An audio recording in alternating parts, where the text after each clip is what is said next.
Sadio Mané est vénéré non seulement en tant que footballeur, mais aussi en tant qu'homme profondément lié à ses racines, un défenseur constant de l'équité et de la justice. Cette fois, cependant, son arène n'était pas un stade en liesse, mais un terminal d'aéroport stérile, où sa femme a vécu une expérience injustifiée et profondément humiliante. À l'insu des personnes présentes, cet incident était sur le point de révéler le véritable caractère de l'homme derrière le célèbre nom de Sadio Mané. Imaginez-vous à sa place. Comment auriez-vous réagi? Partagez vos réflexions et dites-nous d'où vous lisez ceci, nous apprécions toujours de nous connecter avec notre public du monde entier. Aïcha regarda sa valise soigneusement préparée, posée à côté du lit, et inspira profondément. L'excitation bouillonnait en elle à l'idée de rendre visite à sa famille de retour au Sénégal, mais une subtile appréhension persistait. Son mariage avec Sadio Mané avait irrévocablement transformé sa vie, la propulsant dans un monde auquel elle était encore en train de s'adapter. Malgré l'insistance inébranlable de Sadio sur le fait qu'elle méritait les meilleures choses, Aïcha ne s'était pas vraiment habituée à cette nouvelle réalité. « Je te l'ai dit, mon amour, faire des folies avec un billet en première classe n'était pas nécessaire, » avait-elle dit, un léger sourire trahissant sa gratitude pour son geste attentionné. Sadio la comblait constamment avec tant d'affection et de soin qu'il semblait parfois surréaliste, presque incroyable, de partager cette vie avec lui. La voiture avec chauffeur qui la conduirait à l'aéroport attendait déjà dehors. Avant son départ, Sadio la serrait dans ses bras. « Faites-moi savoir dès que vous arrivez sain et sauf, et si vous avez besoin d'absolument quoi que ce soit, n'hésitez pas à m'appeler, d'accord ? Je le promets. » Aïcha s'est installée dans la voiture et a regardé le paysage urbain se brouiller devant la fenêtre. L'impatience de revoir sa famille la remplissait de chaleur, mais elle savait que son arrivée susciterait un mélange de curiosité et d'examen minutieux. Certains lui offriraient de sincères félicitations, tandis que d'autres nourriraient des doutes quant à sa nouvelle vie. Ce qu'elle ne pouvait pas prévoir, c'est que, avant même de poser le pied sur le sol sénégalais, elle serait confrontée à une situation qui mettrait à l'épreuve sa résilience et sa force intérieure d'une manière qu'elle n'aurait jamais imaginée. Aïcha est arrivée à l'aéroport avec suffisamment de temps, ce qui lui a permis de procéder à l'enregistrement à un rythme tranquille. Elle marchait avec une grâce posée, son passeport à la main, savourant la sensation de rentrer chez elle. Malgré les changements monumentaux survenus dans sa vie, elle se sentait toujours intrinsèquement la même personne. En s'approchant du comptoir de la compagnie aérienne, elle a poliment présenté son billet à l'employé de service. La femme a accepté le billet sans établir de contact visuel, ses doigts claquant sur le clavier. Soudain, son attitude a sensiblement changé. Un froncement de sourcils se dessina sur son visage et ses yeux scrutèrent Aïcha de la tête aux pieds, comme pour tenter de déterminer si le billet lui appartenait légitimement. « Madame, êtes-vous certaine qu'il s'agit de votre billet ?» Aïcha ressentit un léger frisson face au ton dédaigneux de la femme mais garda son sang-froid. « Oui, mon mari me l'a acheté. » La femme hocha brièvement la tête, son regard restant fixé sur Aïcha avec le même air méfiant. « Je suis désolé, mais je dois confirmer quelque chose. S'il vous plaît, attendez ici un moment. » Aïcha ne put s'empêcher de remarquer les regards curieux des autres passagers dans la file d'attente. Elle se demandait si ce niveau d'examen était typique ou si elle imaginait simplement des choses. Après ce qui semblait être une éternité, l'employé revint avec un sourire tendu. « Tout est en ordre, » annonça-t-elle, même si sa voix manquait de chaleur et de sincérité. Aïcha a accepté son billet et s'est dirigée vers le point de contrôle de sécurité, essayant d'ignorer l'inconfort tenace dans sa poitrine.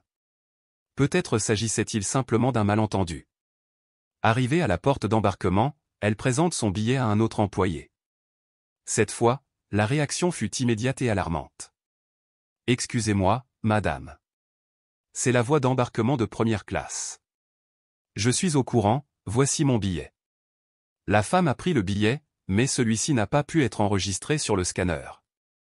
Ses yeux se tournèrent vers Aïcha avec une expression de scepticisme non dissimulée, avant de revenir examiner à nouveau le billet. « Pourriez-vous s'il vous plaît attendre ici un moment ?» C'était le premier signe indubitable de l'épreuve qui l'attendait. Aïcha se tenait près de la porte d'embarquement, serrant fermement son sac, tandis que l'employé examinait son billet à plusieurs reprises. Elle était parfaitement consciente des regards des passagers environnants, certains remplis de curiosité, d'autres d'une contrariété à peine dissimulée, comme si sa simple présence était une imposition.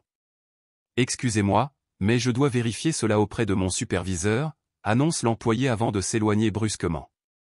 Un nœud se resserra dans le ventre d'Aïcha, quelque chose n'allait indéniablement pas. Elle avait beaucoup voyagé auparavant, mais n'avait jamais été confrontée à un tel traitement. Elle jeta un coup d'œil autour d'elle et remarqua un homme en costume sur mesure, sirotant nonchalamment un verre, qui l'observait avec un demi-sourire moqueur. Il y a toujours quelqu'un qui pense pouvoir se faufiler là où il n'a pas sa place, marmonna-t-il juste assez fort pour qu'elle l'entende. La poitrine d'Esha se serra, mais elle régula consciemment sa respiration. Elle refusait de se laisser diminuer. J'ai examiné votre billet et nous pensons qu'il y a peut-être eu une erreur lors de l'achat, a déclaré le superviseur, la voix empreinte de condescendance. Une erreur? Esha fronça les sourcils, sa confusion évidente. Mon mari a acheté ce billet pour moi. La superviseure soupira, comme si son explication était un inconvénient inutile. Je crains que nous ne puissions pas vous permettre d'embarquer en première classe tant que nous n'aurons pas vérifié l'authenticité du billet. Le ton de l'homme était autoritaire, dégageant un air de certitude inébranlable. Il ne demandait pas, il déclarait qu'elle n'avait pas sa place. Une vague d'indignation envahit Aïcha. Êtes-vous en train de suggérer que mon billet n'est pas valide? Le superviseur expira lourdement, feignant l'exaspération. Ce que je dis, c'est que nous adhérons à certains protocoles afin de garantir que tous les passagers sont assis dans la classe appropriée. Si vous ne pouvez pas fournir une preuve adéquate que ce billet vous appartient, vous devrez passer en classe économique ou attendre une enquête plus approfondie pour résoudre ce problème. L'humiliation était désormais complète et indéniable. Esha pouvait sentir le poids de leurs regards, chacun étant un jugement silencieux. Peut-être que son mari peut clarifier cette situation, la voix du superviseur dégoulinait d'un ton moqueur, suffisamment aigu pour couper l'air tendu. Une vague de rire discret se répandit parmi quelques passagers, ajoutant de l'huile sur le feu de l'humiliation d'Esha. Ses yeux brûlaient de larmes retenues, une bataille désespérée menée en elle pour garder son sang-froid et ne pas permettre aux spectateurs suffisant d'avoir la satisfaction de la voir s'effondrer. Poussé par un élan de défi, Esha récupéra son téléphone, ses doigts parcourant la liste de contacts avec une urgence tremblante. Elle savait que Sadio était profondément engagé dans une réunion importante, un fait qu'elle avait gardé en mémoire, mais à cet instant, elle se sentait totalement dépourvue d'options. Elle tapota son numéro, la tonalité résonnant dans ses oreilles, un son creux qui intensifia son anxiété. Aucune réponse. Elle essaya à nouveau, le silence à l'autre bout du fil amplifiant sa panique grandissante. Le superviseur, rayonnant d'une suffisance presque palpable, laissa un sourire condescendant se glisser sur ses lèvres. Pas de réponse, semble-t-il. Esha sentit une vague de désespoir l'envahir, menaçant de l'engloutir. Pas maintenant, parvint-elle à dire, sa voix légèrement hésitante, mais il répondra. Le superviseur soupira dramatiquement, ses yeux roulèrent vers l'employé de la porte comme pour souligner l'absurdité de la situation. Attribuer son siège à un autre passager pendant que nous réglons cela. Un frisson parcourut la colonne vertébrale d'Esha à ces mots. Non, a-t-elle protesté, sa voix s'élevant avec urgence, c'est ma place. Mon billet est valable et je ne le renoncerai pas. Tant que nous n'aurons pas vérifié sa validité, nous ne pouvons pas vous permettre d'embarquer, rétorqua le superviseur, la voix empreinte d'une indifférence dédaigneuse. L'indignation envahit Esha, une force puissante qui menaçait de la submerger. Il ne s'agit pas de la validité de mon billet, n'est-ce pas? Défia-t-elle, sa voix tremblante de colère contrôlée. C'est parce que tu ne crois tout simplement pas que quelqu'un comme moi puisse voyager en première classe. Le superviseur n'a même pas pris la peine de nier, le silence en dit long. Comme je l'ai expliqué plus tôt, c'est une procédure standard. La gorge d'Esha se serra, un nœud de colère, d'impuissance et de honte se resserrant à chaque instant qui passait. Juste au moment où elle sentait sa détermination commencer à s'effilocher, son téléphone vibra avec insistance ou une notification de messagerie vocale. « Désolé, mon amour, j'étais coincé dans une réunion. Est-ce que tout va bien ?» La voix de Sadio, habituellement un baume apaisant, ressemblait désormais à un écho lointain. Esha déglutit difficilement, se ressaisissant du mieux qu'elle pouvait avant de répondre par un bref message texte, « Je n'ai pas besoin que tu m'appelles maintenant. » Le superviseur claqua la langue en signe de désapprobation, le regard fixé sur Esha. S'il ne peut pas fournir la preuve qu'il s'agit bien de son siège, je devrais insister pour que vous vous retiriez. Esha le regardait, son cœur battant contre ses côtes, chacune battant un rappel assourdissant de sa vulnérabilité. Elle ne bougerait pas. Elle refusait de céder à leurs préjugés et de leur donner la satisfaction de l'avoir vaincue. Elle ne savait pas que dans quelques minutes, la situation prendrait une tournure inattendue et dramatique. Plusieurs passagers de première classe l'observèrent subrepticement, leurs yeux se balançant entre Aisha et le superviseur alors qu'ils se livraient à des chuchotements feutrés entre eux.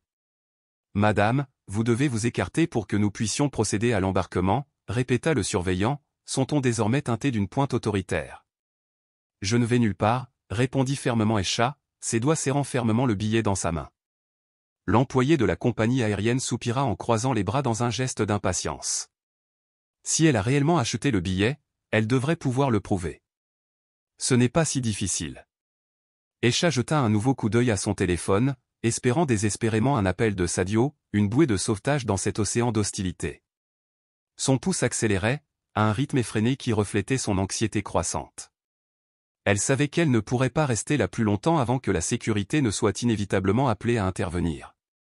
Le superviseur se rapprocha, son visage déformé par une expression condescendante. « Pourquoi ne nous dis-tu pas simplement la vérité » dit-il à voix basse, comme pour lui offrir une chance d'éviter un nouvel embarras. Aisha sentit un frisson lui parcourir le dos. « La vérité est la vérité » rétorqua-t-elle d'une voix inébranlable. « Qui t'a donné ce billet » appuya-t-il, se penchant légèrement plus près d'elle, envahissant son espace personnel. « Mon mari » répondit-elle, la voix tendue et tendue.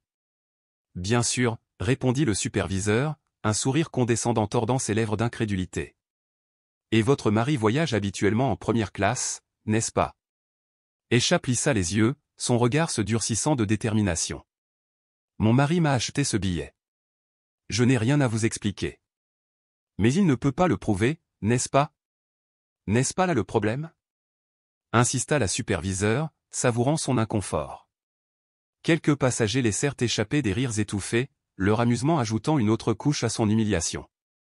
L'homme en costume, qui l'observait depuis le début, but une lente gorgée de son verre et secoua la tête avec dédain. « C'est ridicule » marmonna Aisha dans sa barbe, un élan de colère bouillonnant sous la surface. L'humiliation, la rage et l'impuissance tourbillonnaient en elle, un cocktail toxique menaçant de la consumeur. Elle savait que même si elle criait sa vérité sur les toits, aucune des personnes présentes ne l'entendrait vraiment, leur décision étant déjà prise, leurs préjugés fermement ancrés. Juste au moment où elle sentait son esprit commencer à se briser, son téléphone vibra à nouveau. L'identification de l'appelant clignote, Sadio Mané. Sans hésitation, Aisha a répondu à l'appel, sa voix tremblante d'un mélange d'espoir et de désespoir. « Sadio » s'exclama-t-elle, le seul mot étant un appel au salut. La voix de son mari, immédiatement reconnaissable, résonnait dans le haut-parleur. « Amour, qu'est-ce qui ne va pas ? Pourquoi m'as-tu appelé autant de fois ?» Aisha sentit une boule se former dans sa gorge, mais elle se força à rester calme, sa voix empreinte d'une force déterminée. « Ils ne me laissent pas embarquer. Ils disent que mon billet n'est pas valide. Ils me traitent comme si j'étais un menteur. » Il y eut un bref et profond silence à l'autre bout du fil. Lorsque Sadio parla enfin, sa voix s'était durcie, transformée en un ton d'acier et d'autorité. « Qui te dit ça ?» Aisha jeta un coup d'œil au superviseur, qui continuait de la regarder les bras croisés, son expression masquant une indifférence arrogante. Un superviseur d'une compagnie aérienne. Il ne me croit pas. Sadio prit une profonde inspiration, le son n'étant audible même à travers le téléphone. Donnez-moi son téléphone. Je veux lui parler maintenant. Aisha leva les yeux vers le superviseur et tendit le téléphone vers lui. Mon mari veut te parler. L'homme restait cloué sur place, son expression inchangée. Je ne peux pas répondre à des appels personnels pendant les heures de travail. C'est important, insista Aisha en rapprochant un peu le téléphone de lui. Le superviseur renifla avec dérision, comme s'il était personnellement gêné par toute la situation, et lui arracha à contre-cœur le téléphone des mains. « À qui est-ce que je parle ?» demanda-t-il, la voix empreinte d'agacement. Ce qu'il a entendu à l'autre bout du fil a fait disparaître la couleur de son visage presque instantanément. La voix qui résonnait dans le téléphone appartenait à nul autre que Sadio Mané. Les yeux du superviseur s'écarquillèrent d'incrédulité, mais il retrouva rapidement son calme, tentant de masquer son choc avec un vernis de détachement professionnel. « Sadio Mané ?» répéta-t-il, sa voix trahissant une pointe d'incrédulité. « Oui » confirma Sadio, sa voix traversant l'air comme un rasoir. « Et je veux savoir pourquoi ma femme est détenue et humiliée en ce moment. » Le superviseur déglutit nerveusement, sa pomme d'Adam s'agitant dans sa gorge. « Monsieur Mané, ce n'est pas ce que vous pensez. Nous suivons simplement les protocoles standards. » Des protocoles ? La voix de Sadio devint plus froide, chaque mot étant un rappel effrayant de son pouvoir. Ces protocoles sont-ils basés sur l'hypothèse que ma femme n'a pas sa place en première classe? Le superviseur regarda nerveusement autour de lui, parfaitement conscient que plusieurs passagers écoutaient désormais ouvertement la conversation. Monsieur, je vous assure que cela n'a rien à voir avec. Écoutez attentivement, la voix de Sadio était aiguë, ne laissant aucune place à la discussion. Non seulement je suis un client apprécié de cette compagnie aérienne, mais je suis également un investisseur. Si vous ne voulez pas que votre nom soit au centre du prochain grand scandale de discrimination, vous corrigerez cette erreur immédiatement. Le superviseur, le visage désormais cendré, rendit sans un mot le téléphone à Aisha, ses yeux se détournant des siens de honte. Amour, dit Sadio, sa voix revenant à un ton plus doux et plus familier, ça va? Aisha soupira, ressentant une lueur de soulagement pour la première fois depuis le début de cette épreuve. Je le suis maintenant. Va à ta place, ordonna Sadio. Je ne permettrai à personne d'autre de te manquer de respect. Aisha redressa les épaules, leva le menton dans un geste de défi et regarda directement le superviseur avec une détermination inébranlable. Puis-je embarquer maintenant? L'homme hocha rapidement la tête, se forçant à afficher un sourire serré et peu sincère. Oui, bien sûr. Bienvenue à bord, madame. Mais Aisha n'avait pas besoin de son accueil peu sincère. Elle se dirigea vers la section de première classe, la tête haute, refusant de regarder en arrière la mer de visages juges qu'elle laissait derrière elle. Ce qu'elle ne réalisait pas encore, c'est que cette histoire était loin d'être terminée. Aisha marchait lentement dans l'allée de l'avion, toujours parfaitement consciente des regards persistants des passagers. La plupart d'entre eux feignaient de ne pas avoir été témoins de la scène précédente, feignant le désintérêt avec une facilité pratique, mais elle savait que tout le monde avait vu, tout le monde avait entendu et que chacun avait formé son propre jugement. Lorsqu'elle atteignit finalement sa place en première classe, elle se redressa et prit une profonde inspiration, essayant de retrouver un sentiment de normalité. Son cœur battait toujours contre ses côtes, un battement de tambour frénétique qui faisait écho au chaos des dernières minutes. L'adrénaline coulait toujours dans ses veines, la laissant tremblante et vulnérable. Elle n'arrivait pas à croire ce qui venait de se passer, les préjugés flagrants et l'humiliation qui en résultaient. « Puis-je vous offrir quelque chose à boire » a demandé un agent de bord, la voix hésitante. Aisha le regarda avec prudence, étudiant son expression à la recherche de tout signe de jugement ou d'hostilité. Il ne semblait pas ouvertement hostile, mais son ton semblait légèrement nerveux. « Juste de l'eau, s'il te plaît, répondit-elle, gardant sa voix neutre. La préposée hocha rapidement la tête et s'éloigna précipitamment, comme si elle avait hâte d'échapper à sa présence. Pendant ce temps, le superviseur se tenait toujours près de l'entrée de l'avion, le visage tendu, donnant des instructions au reste du personnel, tentant de reprendre le contrôle de la situation. La voix du commandant de bord crépitait dans les haut-parleurs, annonçant que l'avion décollerait dans quelques minutes. Aisha ferma les yeux pendant un bref instant, essayant de trouver un sentiment de paix au milieu de la tension persistante, mais son répit fut de courte durée. Un homme assis quelques rangées devant elle tourna la tête et la regarda avec un sourire moqueur. C'était le même homme qui avait fait le commentaire sarcastique à la porte, celui qui avait initialement attisé les flammes de son humiliation. « Waouh, quel spectacle !» marmonna-t-il, juste assez fort pour qu'elle l'entende, mais pas assez fort pour attirer l'attention des autres passagers. Aisha l'ignora, essayant de projeter un air d'indifférence.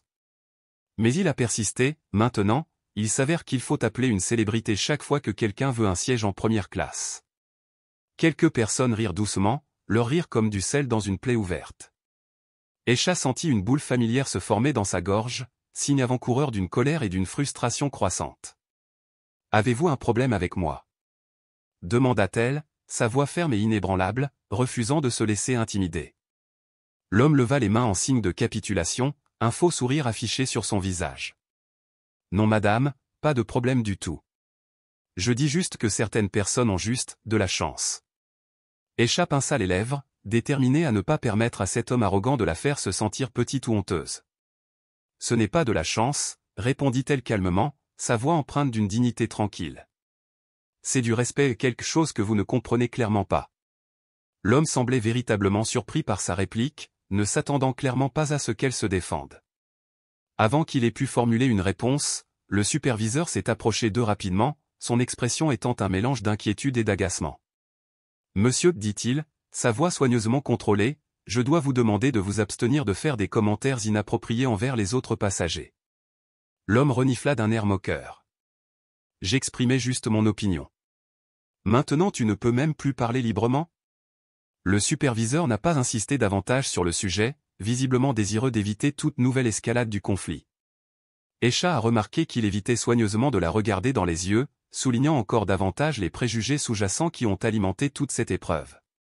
Finalement, l'avion reprit vie, ses moteurs bourdonnant alors qu'il commençait sa course déterminée sur la piste. Esha, sentant le poids de la récente épreuve, s'appuya contre son siège. L'épuisement l'envahit comme une lourde couverture. Au moment où elle fermait les yeux, cherchant un bref répit, son téléphone sonna avec insistance dans son sac. En le récupérant, elle vit un message de Sadio, son inquiétude palpable. « Est-ce que ça va? Est-ce que tout est calme maintenant ?» Un soupir s'échappa de ses lèvres alors qu'elle tapait rapidement une réponse. Oui, même si certaines personnes semblent incapables de contenir leur arrogance. Presque immédiatement, un autre message est apparu de Sadio, ignore-les, Esha. Ils n'ont pas la moindre idée de qui tu es et ne comprennent pas non plus ta vraie valeur. Un léger sourire effleura les lèvres d'Esha, son mari, comme toujours, possédait une capacité remarquable à offrir précisément les mots qu'elle avait besoin d'entendre. Le vol lui-même s'est déroulé sans autre incident, une période de tranquillité bienvenue. À son arrivée à Dakar, Aïcha a été parmi les premières à débarquer. Avec un sentiment d'utilité renouvelé, elle s'est déplacée rapidement et résolument à travers le terminal, déterminée à laisser l'expérience troublante de l'aéroport derrière elle. Elle ne savait pas que son histoire avait déjà commencé son ascension incessante vers une notoriété virale. Sadio, profondément irrité par le manque de respect qu'Esha avait enduré, avait partagé les détails de l'incident avec son équipe de travail très unie. En quelques heures, l'histoire s'est répandue comme une traînée de poudre, déclenchant des conversations et suscitant l'indignation dans le paysage numérique. « Madame Esha, pourrions-nous vous déranger pour quelques questions ?» Cette enquête inattendue a surpris Esha, une femme peu habituée à une attention publique aussi intense. « Je suis désolée, a-t-elle répondu poliment mais fermement, mais je n'ai aucun commentaire à faire. » Avec un sentiment d'urgence, elle entra rapidement dans la voiture qui l'attendait, cherchant l'anonymat et le sanctuaire qu'elle offrait. Presque immédiatement, son téléphone vibra à nouveau, affichant un autre message de Sadio. « Les nouvelles explosent, Esha. Veux-tu que je publie une déclaration, pour remettre les pendules à l'heure ?» Esha fit une pause, considérant les ramifications potentielles de l'une ou l'autre ligne de conduite. Finalement, elle a répondu « Dites-leur la vérité, Sadio. Dites-leur que peu importe qui je suis ou avec qui je suis marié. Expliquez-leur que le respect doit être universel, quel que soit son statut ou son origine. » Regardant par la fenêtre de la voiture tandis que la ville se déroulait devant elle, Esha réfléchissait à la profonde leçon qu'elle avait tirée de cette expérience. Cela a renforcé la réalité décourageante selon laquelle il reste beaucoup à faire pour remettre en question les idées préconçues et promouvoir une véritable égalité. Cependant, elle sentit une tranquille confiance s'épanouir en elle. Si jamais quelqu'un osait la sous-estimer à nouveau, elle saurait exactement comment réagir, debout contre l'injustice. Esha n'avait jamais cherché à se faire remarquer, sa vie avec Sadio Mané avait sans aucun doute apporté des changements importants, mais au fond, elle restait la même femme sans prétention qui chérissait les joies simples de la vie et trouvait du réconfort dans la tranquillité. Pourtant, ce malheureux incident survenu à l'aéroport a fait tomber une couche d'illusion, révélant la dure réalité des préjugés et des jugements désinvoltes qui imprègnent souvent la société. Certains, réalisa-t-elle, étaient prompts à juger les individus sur la base d'observations superficielles, tandis que d'autres semblaient prendre des décisions rapides basées uniquement sur leur apparence. En arrivant chez sa famille à Dakar, Esha espérait trouver un havre de confort et de réconfort. Cependant, alors qu'elle franchissait le seuil, sa sœur cadette, Mariam, la salua avec de grands yeux étonnés. « Esha, tu es à la mode sur Internet. » Esha fronça les sourcils, perplexe. « De quoi diable parles-tu » Mariam s'est précipitée dans sa chambre et est revenue quelques instants plus tard, son téléphone à la main. « Regarde ça » insista-t-elle en tendant l'appareil vers Esha. Esha a pris le téléphone à contre-cœur et a été confrontée à une vidéo brute et non filtrée qui avait été enregistrée à l'aéroport. Elle ne savait pas comment quelqu'un avait réussi à capturer toute la scène, mais elle était là, se déroulant sous ses yeux, la dispute tendue avec le superviseur, les regards jugés des autres passagers et le moment où elle avait été obligée de contacter Sadio. Les mots tranchants du superviseur ont résonné avec une clarté effrayante tout au long de la vidéo. Si elle ne peut pas fournir une preuve adéquate que ce billet lui appartient, elle devra s'asseoir en classe économique. Les commentaires sous la vidéo étaient une cacophonie d'opinions et de perspectives contradictoires. Pourquoi ne leur a-t-elle pas simplement dit la vérité? Certains se sont interrogés. C'est totalement inacceptable. C'est une discrimination pure et simple, ont déclaré d'autres avec indignation. Pourquoi les autres passagers sont-ils restés silencieux? Personne ne l'a défendu, a souligné un commentateur frustré. Je ne sais pas, on dirait qu'elle exagère, proposa une voix plus sceptique. Peut-être s'agissait-il simplement d'un malentendu, suggéra prudemment un autre. Aisha sentit un tourbillon d'émotions tourbillonner en elle, de la colère, de la frustration et un profond sentiment de déception. Elle ne souhaitait pas que son expérience personnelle devienne un sujet de controverse généralisée, mais elle savait aussi qu'elle ne pouvait pas simplement ignorer ce qui s'était passé. En attrapant son propre téléphone, elle remarqua une avalanche de messages de Sadio. Les médias sont partout, Aisha. Veux-tu que je fasse une déclaration en ton nom? Aisha se mordit la lèvre, pesant les implications de chaque réponse possible. Je ne veux pas rendre cela plus grand qu'il ne l'est déjà, Sadio, mais je refuse également que cela soit balayé sous le tapis et ignoré, a-t-elle répondu. Il fallut quelques minutes à Sadio pour répondre, comme s'il était lui aussi aux prises avec la gravité de la situation. Finalement, sa réponse apparut, alors laissons la vérité parler d'elle-même. Le soir même, Sadio Mané publie un message puissant sur ses réseaux sociaux. Le respect ne devrait pas dépendre de l'apparence d'une personne ou de son statut socio-économique. Personne, quelle que soit son origine, ne mérite d'être traité comme s'il valait intrinsèquement moins que quiconque. Le message est devenu viral presque instantanément, touchant des millions de personnes à travers le monde. Les médias ont commencé à couvrir l'affaire, posant la question, s'agissait-il d'un cas de discrimination flagrante, ou simplement d'un malheureux malentendu? La compagnie aérienne, prise dans l'œil du cyclone, fait face à des critiques croissantes à la suite de l'incident impliquant l'épouse de Sadio Mané. Dans un premier temps, la compagnie aérienne a tenté de minimiser la gravité de la situation, espérant que la fureur finirait par s'apaiser. Cependant, la vidéo a continué à gagner du terrain, attirant de plus en plus l'attention sur le problème.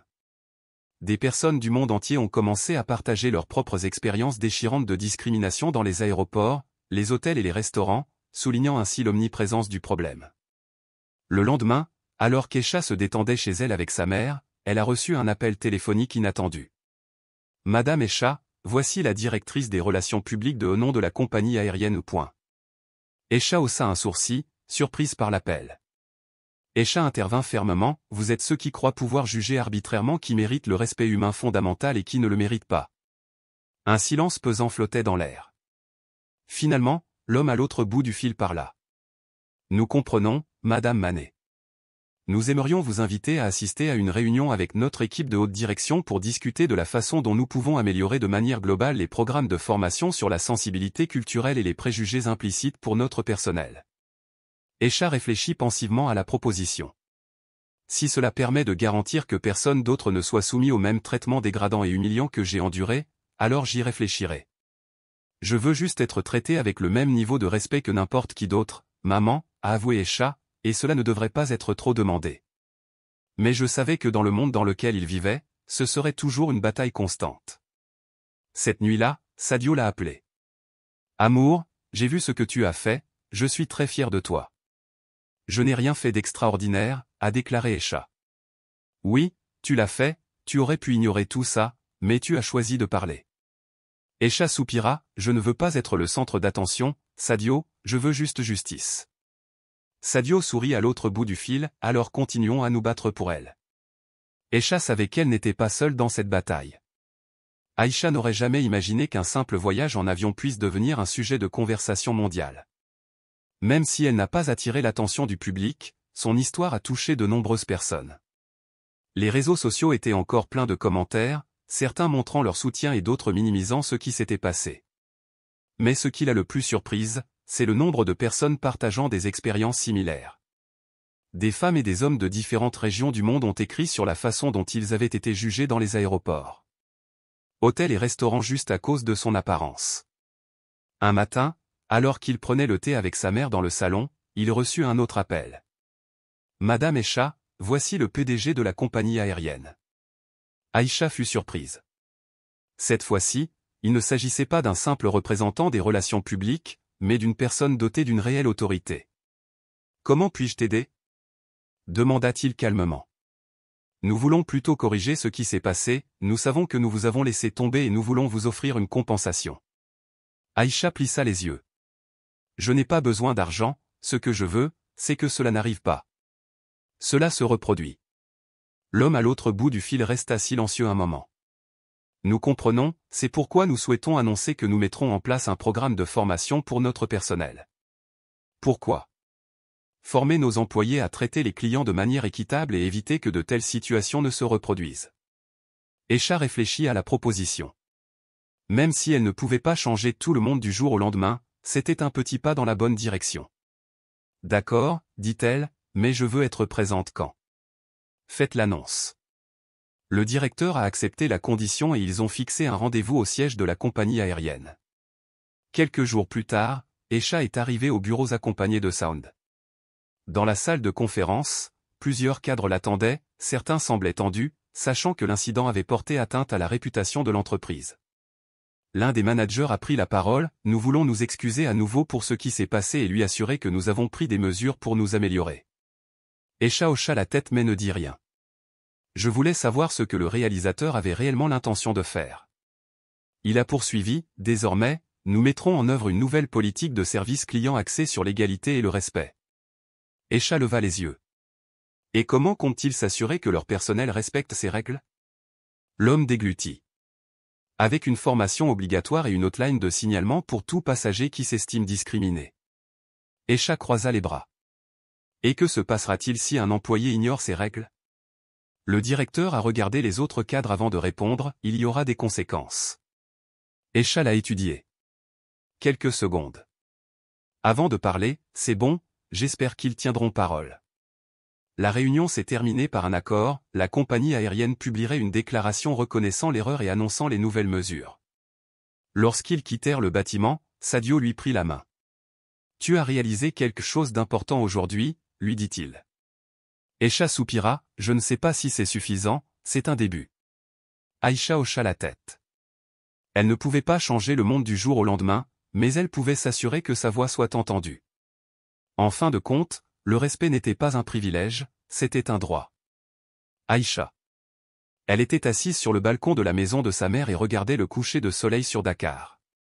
Des jours s'étaient écoulés depuis la rencontre avec la compagnie aérienne, et même si de nombreuses personnes discutaient encore de la question sur les réseaux sociaux, elle sentait qu'elle avait au moins obtenu quelque chose de positif. Son téléphone vibrait avec un message de Sadio. « Sadio, comment te sens-tu aujourd'hui ? Respect. » Aïcha soupira. Peut-être que Sadio avait raison. Avant ce voyage, il n'avait jamais pris le temps de penser au nombre de personnes qui vivaient la même chose et qui n'avaient pas quelqu'un comme lui pour les défendre. Sa mère est apparue à la porte avec une tasse de thé à la main. « Je t'ai vu pensif toute la journée, dit-elle en s'asseyant à côté de lui. Aïcha sourit et prit la tasse avec gratitude. Elle se souvenait juste de tout ce qui s'était passé. Sa mère la regarda gentiment, « Tu as bien géré la situation, tout le monde n'a pas le courage d'affronter l'injustice. » Aïcha baissa le regard. « Je ne sais pas.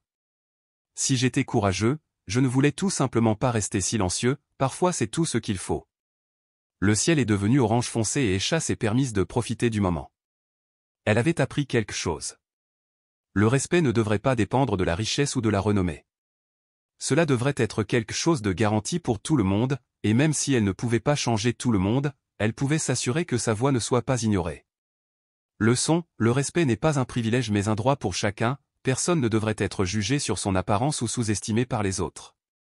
Si cette histoire vous a ému et que vous pensez que tout le monde mérite d'être traité avec dignité, abonnez-vous à la chaîne et activez les notifications. Ici, nous partageons des histoires qui nous inspirent, nous enseignent et nous font réfléchir sur la vie et me la raconter. Avez-vous déjà vécu une situation similaire?